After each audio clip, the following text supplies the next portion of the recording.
Hasil mediasi tadi deadlock ya, Andri malah jadi curhat tadi bahwa mereka memang kayaknya merasa bahwa mereka belum optimal karena memang lembaga-lembaga lain belum begitu menghargai tanda kutip ya. Sidang mediasi sengketa informasi publik ya antara Dr. Bonatua Silalahi melawan Arsip Nasional Republik Indonesia atau ANRI, di mana perkara ini adalah perkara nomor 049/9 Romawi KIP/PSI/2025. Agendanya adalah mediasi sengketa informasi publik. Kami sebagainya, yang mana jika legal standing itu tidak masuk, maka tidak lanjut mediasi. Faktanya bahwa legal standingnya diterima karena beliau sebagai peneliti, bahkan peneliti lebih spesifik lagi masalah ijazah pejabat negara, dan juga legal standing yang kedua sebagai hak konstitusionalnya beliau sendiri sebagai warga.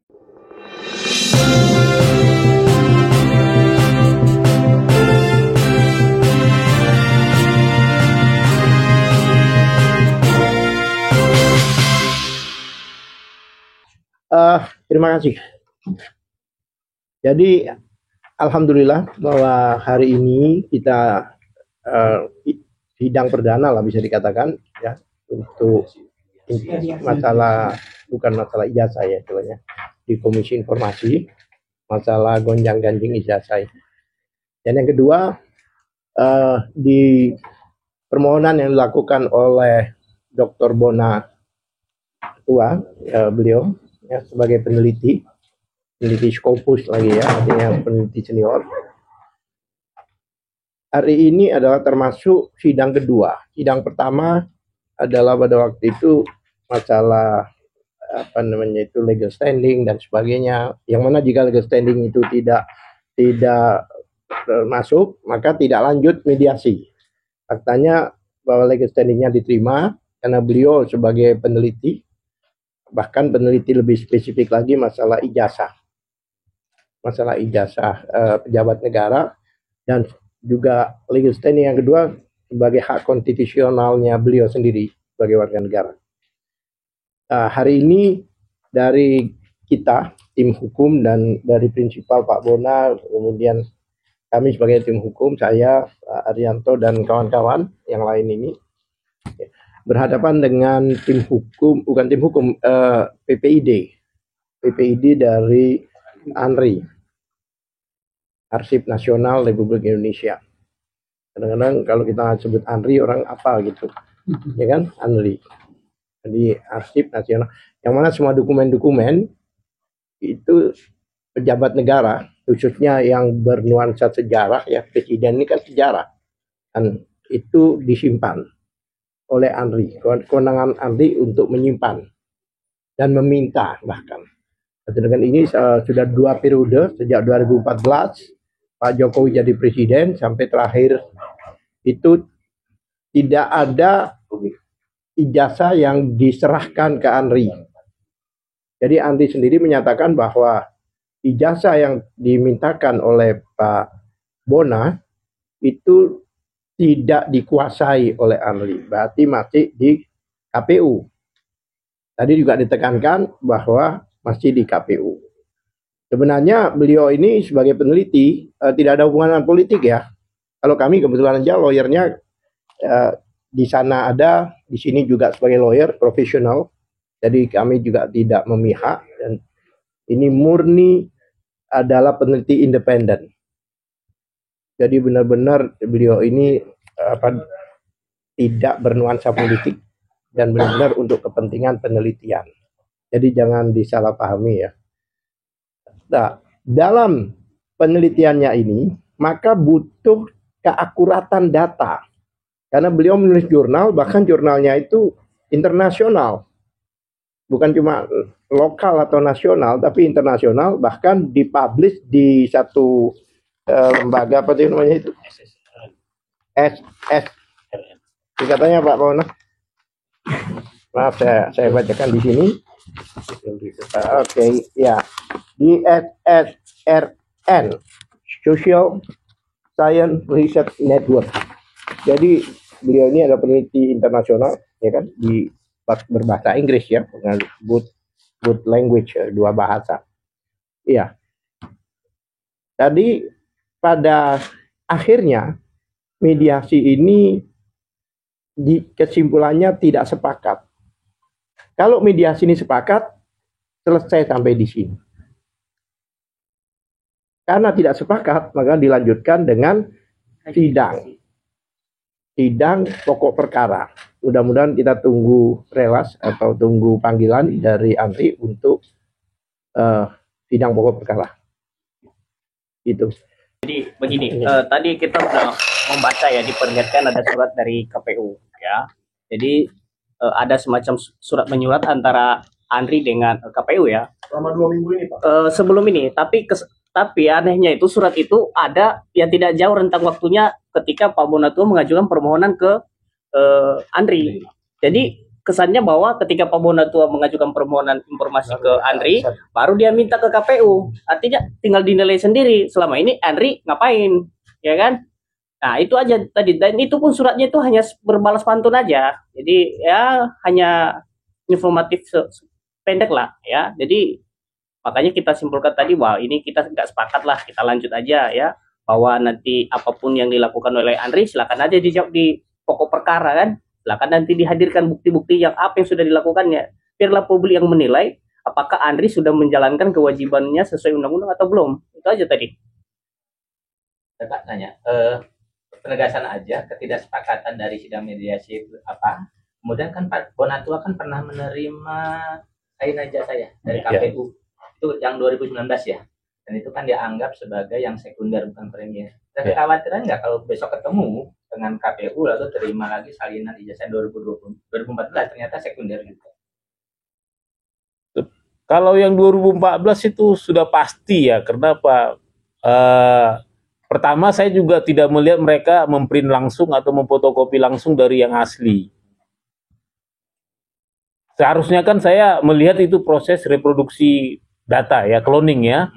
Jadi terus terang itu hanya ada di Andri.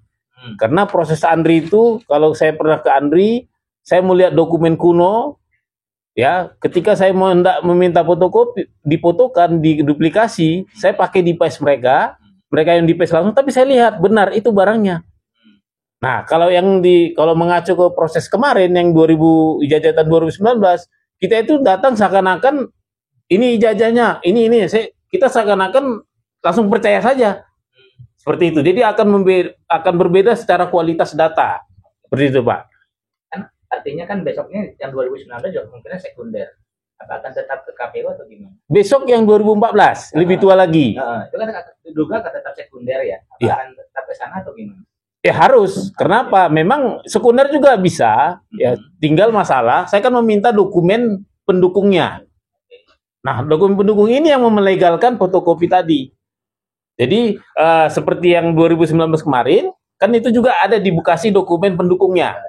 Sehingga bisa menjelaskan apa yang saya terima secara peristiwa yang lampau ya. Misalnya seperti apakah dilakukan verifikasi terhadap fotokopi ijazah itu, apakah dilakukan verifikasi klarifikasi ke UGM, apakah dilakukan klarifikasi langsung head to head fotokopi dan asli, seperti itu. Jadi besok mungkin kita akan bertanya lagi 2014 ini seperti apa kronologis dokumennya. Terima kasih, Pak. Saya tambahkan bisa. Jadi gini, permohonan Dr. Bonatua ini bukan hanya untuk 2019-2024 yang ke Andri, juga termasuk itu. Dan ini mungkin juga sehubungan dengan ini untuk melengkapi ini mungkin. Masalahnya kan dikatakan primer, bukan primer ya. Itu kan karena diantaranya tanda tangan dihapus. Padahal tanda tangan itu tidak termasuk data pribadi yang dilindungi. Jadi kita bingung juga kenapa kok tanda tangan ini. Ya, timbul dugaan ya dari kami. Ini ada kemungkinan memang dibikin pancingan agar kita nanti kalau ke KIP ngadukan permohonan lagi baru ditunjukkan gitu. Game over gitu kan. Jadi bukan masalah substansi. Nah, itu dugaan kami. Memang itu memang disengaja untuk disembunyikan saat ini begitu nanti ada permohonan seolah jadi permohonan ini bukan permohonan substansi dari permasalahan ijazah, tapi permohonan masalah ada tidaknya tanda tangan. Itu dugaan kami sebagai lawyer ya. Itu karena kan agak aneh, wong itu sudah di mana-mana, yang di kepolisian pun ditunjukkan ada tanda tangannya, di Dian Sandi pun ada tanda tangannya, nah, KPU memberikan tanpa ada tanda tangan. Ini kan perlu dipertanyakan apakah masalahnya di tanda tangan itu mungkin ada tidak sama dengan yang lain atau apa. Dan juga yang diberikan oleh tim kami juga yang di Solo itu kan juga disampaikan ijazah itu. Di Solo disampaikan juga kan itu ijazah itu. Tapi ijazah yang sama. Ya kan? Nah, sehingga kami ini dulu ada isu, ada satu dugaan peristiwa di Pasar Pramuka dan sebagainya, itu dengar ya, istilah seperti itu kan konon kabarnya itu hanya untuk persyaratan untuk pengajuan persyaratan sebagai gubernur. Ya kalau ini sama contohnya dengan yang Solo pada saat wali kota mungkin, tapi sebelumnya silakan ada pertanyaan lain. Kayaknya Bapak mau bertanya. Oh ini, oh Beliau nih. Ini geser semua ya. Sri Kandi kita belum ngomong tuh. iya. Nah, Oke ya ini Bu Gimana, Kurnia ini. Ya Bu silakan Bu. Ya, bismillahirrahmanirrahim. Assalamualaikum warahmatullahi wabarakatuh. Ini kuenya Bu. Rekan-rekan jurnalis sekalian, kami mengucapkan terima kasih ya, Anda telah memantau langsung sidang mediasi sengketa informasi publik ya antara Dr. Bonatua Silalahi melawan Arsip Nasional Republik Indonesia atau ANRI, di mana perkara ini adalah perkara nomor 049-9-KIP/PSI-2025. Agendanya adalah mediasi sengketa informasi publik. Kami sudah mengikuti tadi mediasinya. Memang harus kami sampaikan, namanya juga tak kenal maka tak sayang ya. Jadi diawali dengan agak sedikit represif, tetapi setelah saling mengerti, kita paham sekarang di mana tersendatnya barang tersebut begitu. Bola panas. Iya, bola panasnya di mana kita sudah paham. Dan memang kita kan bukan orang yang sengaja mencari kesalahan. Kita sedang mencari kebenaran dan menegakkan keadilan dan kebenaran. Kita paham bahwa fungsi daripada Arsip Nasional itu adalah penunjang aktivitas administrasi, alat pengambil keputusan, bukti pertanggungjawaban, sumber informasi dan wahana komunikasi. Ya, terbetik suatu fakta bahwa mereka sebenarnya sudah cukup rajin untuk melakukan banyak hal untuk bisa mendapatkan informasi dan dokumentasi, tetapi ternyata pihak sananya ini ya, lembaga publik lainnya yang justru menjadi hambatan. Nah, ini mengapa? Dari sini kami juga bisa memahami bahwa ada keluhan dari pihak ANRI tersebut. Ternyata mereka melakukan pekerjaan mereka secara maksimal, tapi kelembagaan lain yang jumlahnya hampir 100 itu banyak yang belum menyerahkan dokumen-dokumen. Oleh karena itu termasuk ya mereka minta bantuan kami juga untuk menghimbau kepada kelembagaan lainnya agar segera menyerahkan dokumentasi yang dianggap sangat penting itu untuk bisa menjadi kolektif memorial bangsa. Ya, ini sangat berbahaya kalau seandainya data-data yang sudah seharusnya menjadi statis ya untuk disimpan, sudah waktunya itu jangan sampai tidak diserahkan gitu. Kami melihat bahwa adjudikasi bukan hal yang buruk ya. Itu mungkin saja tidak tercapai kesepakatan tadi, tetapi di persidangan yang memuat pokok daripada gugatan, insya Allah bisa dibongkar semuanya. Saya kira itu yang bisa saya sampaikan ya. Kami memandang sangat positif pada mediasi kali ini. Saya kira demikian. Terima kasih. Tadi Arsip Nasional mengatakan bahwa tidak hanya KPU yang lalai seperti ini. Artinya banyak lembaga lainnya yang mungkin lalai dalam menyerahkan arsip ya. Oleh karena itu minta bantuan kepada kita. Kelembagaan yang lainnya yang sifatnya harus menyerahkan dokumentasi itu harusnya segera lakukan itu gitu. Dan ini perkara ini pertama. Jadi memang agak kelihatan grogi mereka ya, sehingga agak berprasangka padahal bukan itu maksud kita gitu. Kita mau melihat sumbatan itu ada di mana. Apakah seperti KPU yang selama ini sudah melakukan hal tersebut atau di mana begitu. Dan semakin terang benderang saya kira. Begitu ya Bang ya? Iya. Jadi mereka ada kuasa nggak untuk memaksa KPU menyerahkan itu sebenarnya? Nah, jadi itu perundang-undangan ya. Kalau mereka itu sifatnya itu sangat netral dalam hal ini ya, tidak berpihak kepada siapapun. Nah, akan tetapi yang terbaik saja begitu. Nah, sebelum kita masuk kepada hal yang sifatnya pidana dan segala macam, itu makanya gunanya mediasi ini untuk bisa memperjelas kepada mereka begitu. Silakan Bang Roy. Udah ya. Terus lanjut. Bang Roy sudah sini. Lanjut. Ada tamu spesial Pak Roy. Ada pertanyaan lain Pak. Mungkin nanti lanjutin Pak Nanti Roy Suryo. kita ke Pak Bonatua dong boleh. Oh boleh. Ya, ke Pak Bonatua. Saya tertarik untuk menelisik ijazahnya Pak Jokowi. Sebagai seorang peneliti internasional ya. Ya. Apa yang boleh tertarik? Jadi terima kasih ya. Jadi penelitian yang hebat itu harus ada dua latar belakang ya. Pertama latar belakang peneliti itu sendiri, dan kedua latar belakang permasalahannya. Saya rasa saya latar belakang sebagai peneliti kebijakan publik sangat cocok untuk meneliti ini, karena memang berbicara tentang badan publik, dokumen publik. Kita tahu beliau kan presiden, berarti kan badan publik pejabat publik ya. Dan kedua, latar belakang masalahnya ya, permasalahan ini suka atau tidak suka ini sudah menjadi perbincangan di publik di mana-mana. Ya, sehingga saya selaku dokter bukan peneliti disertasi lagi, harus terpanggil untuk turut menyelesaikan permasalahan bangsa dengan memberikan solusi. Dalam hal ini saya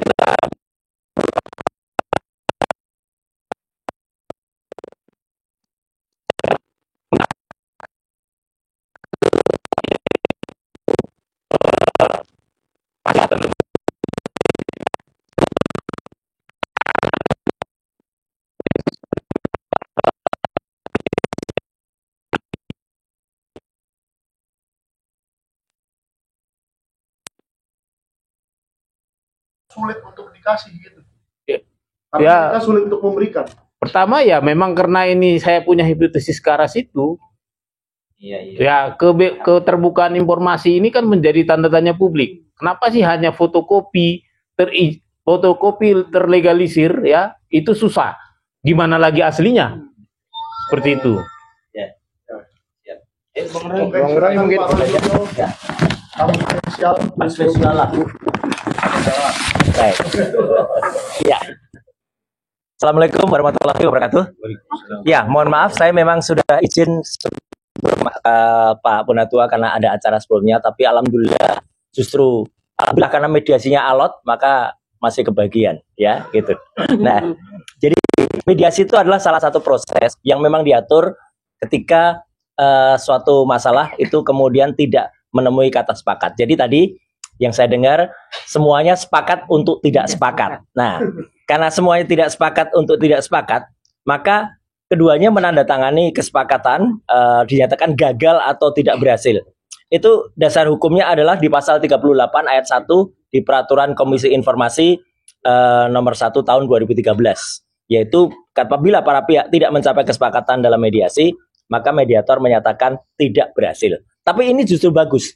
Karena kenapa saya katakan bagus? Karena justru disinilah nanti Pak Dr. Bonatua dan tim ya, artinya kita semua, itu justru akan bisa menemukan di dalam sidang berikutnya siapa yang bersalah, ya, apakah KPU atau ANRI, ya, gitu. Karena kedua-dua belah pihak ini seharusnya terjadi satu proses di mana Komisi Pemilihan Umum menyerahkan kepada Arsip Nasional Republik Indonesia dan ANRI yang menerima.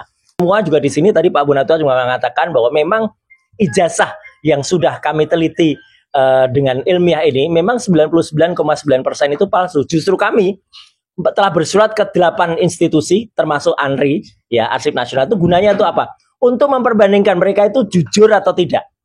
Rumusnya apa? Itu nanti yang akan kita berikan. Karena kita tahu nanti antar satu dengan lain itu ada satu ciri-ciri yang mana ciri-ciri itu akan mengetahui ini benar apa tidak. Apakah benar ijazah itu memang baru muncul di tahun 2012 atau sudah sebelumnya? Atau yang tahun 2012 pun ditarik ke belakang ke 2005 dan 2010.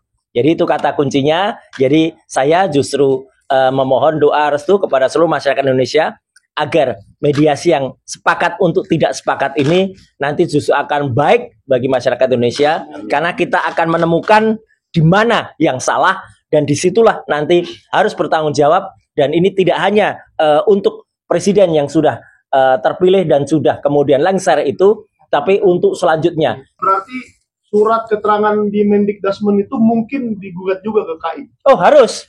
Sudah. Ya, sudah kan? Sudah kan? Dan itu jelas betul ya. Karena di sini saya bilang kemarin ada kesepakatan jahat ya dari KPU untuk kemudian di dalam peraturan KPU nomor 19 tahun 2023 itu sudah menyiapkan aturan di pasal 18 ayat 3, di mana kalau seseorang khusus untuk presiden dan wakil presiden, jadi itu khusus untuk presiden dan wakil presiden, ya, ternyata tidak memiliki ijazah yang setara dengan SMA, tapi memiliki bukti kelulusan luar negeri, maka dia dianggap sudah sesuai dengan syarat. Ini jahat sekali dan ini pemufakatan jahat. Kenapa? Kementerian Pendidikan Dasar Menengah harus terbuka, ya, tidak boleh menutup-tutupi lagi kecurangan atau kebohongan lagi. Oke ya, terima kasih. Hasil mediasi tadi deadlock ya, Andri malah jadi curhat tadi bahwa mereka memang kayaknya merasa bahwa mereka belum optimal karena memang lembaga-lembaga lain belum begitu menghargai tanda kutip ya. Jadi mereka juga jadi sungkan, apalagi ya kebanyakan memang seperti kata Ibu tadi itu lembaga-lembaga publik itu justru banyak yang tidak menyerahkan arsipnya termasuk KPU. Nah, dan uniknya juga sudah ada 17 kali serah terima dokumen dari KPU ke Andri, tapi katanya berbox-box ya, tapi tidak ada satupun ijazah, salinan ijazah. Itu poinnya. Karena mereka, saya bilang, kalian Andri harus berani menyurati KPU, minta kenapa KPU tidak ngasih, saya butuh surat itu untuk memverifikasi dokumen saya. Karena bagi saya dokumen yang dikasih KPU itu adalah bukan tanda kutip ya, bukan secara legal dikuasai dia, karena itu tahun 2014, 2019 yang seharusnya itu yang ngasih itu Andri, dan KPU itu hanya bersifat karena dia ngasih dokumen ke Andri, di dia ada kopi, dan dia kasih itu seharusnya ke saya adalah kopinya kopi tadi, bukan dari data primer, seperti itu. Itu aja intinya. Apa yang melandasi Andri dijadikan objek gugatan ini?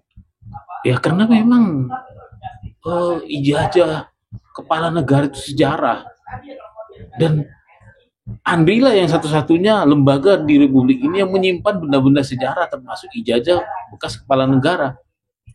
Seperti itu, jangan kecolongan lagi Indonesia. Masa ijazah wakil presiden kita Muhammad Hatta disimpan di Leiden? Seperti itu. Ya seharusnya Andri ini, setiap kita misalnya anak bangsa yang bangga pada punya kepala negara, ketika kita datang ke Andri berwisata dokumen, seharusnya kita ketemu itu. Saya ingin jalan-jalan nih ke Andri, saya ingin lihat ijazahnya, seharusnya bisa. Kenapa? Andri itu pasti Andri itu pasti mempajangnya dan bisa dilihat publik. Seperti itu. Itu. Terima kasih. Oke, makasih.